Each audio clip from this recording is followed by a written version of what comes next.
हमने सिर्फ उसका नाम पूछा और वो बेशर्मी पर उतर आई और अकारण भड़क गई।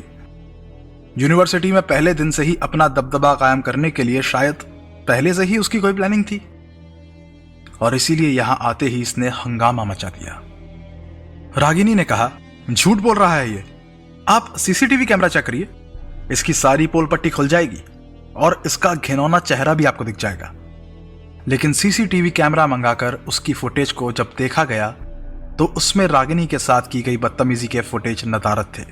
रागिनी ने अपने को बेगुनाह बताते हुए कहा कि जरूर कैमरे में कोई खराबी है या जानबूझकर इसमें से आपत्तिजनक दृश्य हटा दिया गया है, वरना ऐसा हो नहीं सकता कि मेरे द्वारा इनके पीटे जाने की फुटेज तो है पर ठीक उसके पहले मेरे साथ बदतमीजी की गई उसकी फुटेज नहीं है। लेकिन एंटी रैगिंग कमेटी ने उसकी कोई दलील नहीं मानी और इसे रैगिंग का केस मानने से इनकार कर दिया और सजा के तौर पर 3 दिन के लिए उसके यूनिवर्सिटी आने पर रोक लगा दी।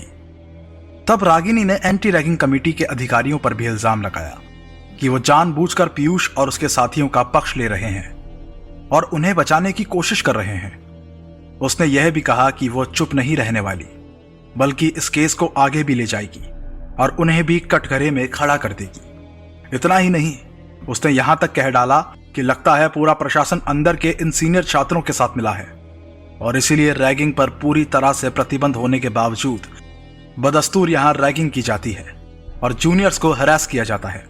इतना कहकर वो गुस्से से बाहर आ गई। ये सच है कि एंटी रैगिंग कमेटी और विश्वविद्यालय प्रशासन अगर सख्ती करे तो यह मुमकिन ही नहीं है कि रैगिंग की कहीं भी कोई घटना हो। और विज्ञान के इस युग में जहां सीसीटीवी कैमरे भी हर जगह लगे हों, कोई भी सीनियर अपने जूनियर के साथ रैगिंग कैसे कर सकता है? यह तो बिल्कुल नामुमकिन है। पर जहां अप्रत्यक्ष रूप से प्रशासनिक अधिकारी ही इन छात्रों के साथ मिले हों और उनके विरुद्ध कोई कार्रवाई करने से कतराते हों, वहां कोई क्या कर सकता है?